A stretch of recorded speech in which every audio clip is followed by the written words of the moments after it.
Alors est-ce que tout le monde peut créer son objet Sigfox en rendant la spec public? Oui, effectivement. C'est-à-dire qu'à partir de maintenant, on n'est pas obligé de demander la permission entre guillemets à Sigfox pour faire un objet.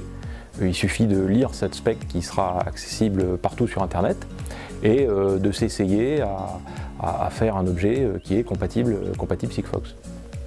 Alors pourquoi aujourd'hui? C'était une intention dès le départ, mais on l'aurait fait trop tôt, ça aurait été un problème notamment de support, parce que en fait c'est très complexe de donner du support à un foisonnement potentiel de clients ou de partenaires quand on est une jeune entreprise. Donc on devait être sérieux et en fait ronger notre frein et faire en sorte de limiter finalement nos interactions à ce qu'on était capable d'assumer. Donc effectivement on a retenu ce moment qui était un moment souhaité, on l'a retenu autant de temps que possible et maintenant on lâche tout.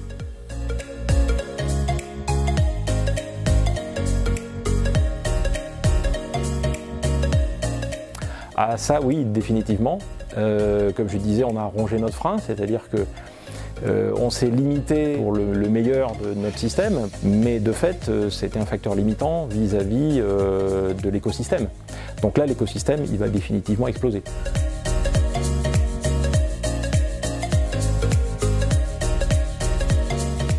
Oui, parce que évidemment ça va permettre d'avoir beaucoup plus de gens qui vont s'essayer en fait au réseau, et de tous ces gens qui vont faire des manipulations, des essais, etc.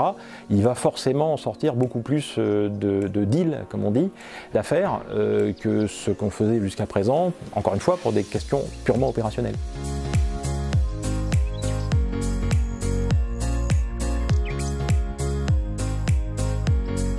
Alors concrètement, déjà il y a une particularité dans le réseau Sigfox qui est que le réseau Sigfox n'est pas un réseau cellulaire en tant que tel. Dans un réseau cellulaire, en fait, la cellule c'est une entité. Dans le réseau Sigfox, la cellule c'est un lieu géographique qui contribue au réseau. Et un objet peut être sous la contribution reçu, pour être clair, ou pris en charge par plusieurs cellules. C'est un peu comme une maille de filet, en fin de compte. Et le réseau Sigfox c'est une sorte d'énorme filet. Donc ce que je veux dire par là, c'est qu'en fait, le réseau n'a pas d'influence sur l'objet. Finalement, l'objet peut quasiment vivre sans connaître l'existence d'un réseau. Il n'a pas de dépendance au réseau. Ce qui fait que si on décrit ce que fait un objet, ce qu'un objet a droit de faire, en fait on a tout décrit du système Sigfox. Donc ce que l'on met en fait en public aujourd'hui, c'est ce que les objets ont le droit de faire, la manière dont ils ont le droit de se comporter pour avoir le maximum de chances d'être pris en charge par le réseau Sigfox. S'ils sortent de cette enveloppe, ils seront peut-être pris en charge par le réseau, parce que le réseau est un réseau cognitif qui apprend de lui-même, mais si on est dans l'enveloppe, là c'est sûr, on sera pris en charge par le réseau. Donc en fait c'est ça qu'on met en public, c'est le comportement, la sphère comportementale, je dirais, de l'objet.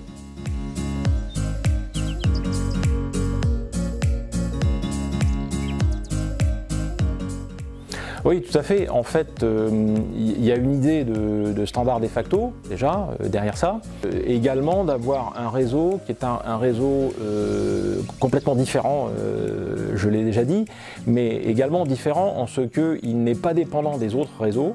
C'est un réseau qui se suffit à lui-même et qui ne va pas tout faire, mais qui va en tout cas assurer des services sur des missions critiques. Alors elles peuvent être critiques vis-à-vis de l'industrie, mais elles peuvent être aussi critiques vis-à-vis des individus. C'est-à-dire c'est pas seulement B2B, mais notamment avec l'ouverture des specs, on pense qu'on va avoir énormément d'applications B2C, mais des applications sur lesquelles ça doit être direct, ça doit fonctionner tout seul, très rapidement, on dirait sans prise de tête aujourd'hui, avec les termes d'aujourd'hui, où voilà, l'objet vit sa vie, il délivre sa mission et notre réseau, de manière extrêmement simple et transparente, prend en charge cette mission. Et donc 0G, oui, on va dire en miroir avec la 3G, la 4G, la 5G, qui sont évidemment qui ont des missions particulières vis-à-vis de la téléphonie, d'Internet.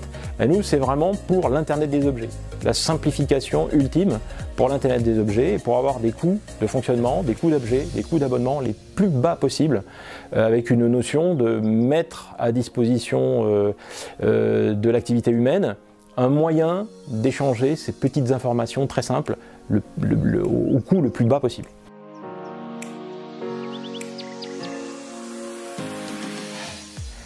Bon ben ça y est, la spécification Sigfox, donc la description du comportement des objets Sigfox est enfin publique.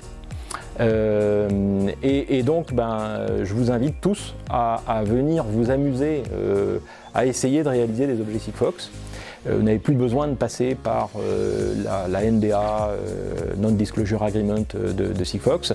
Ça peut être direct, vous pouvez vraiment vous essayer à réaliser des applications Sigfox. Il n'y a plus aucune limite, c'est le moment.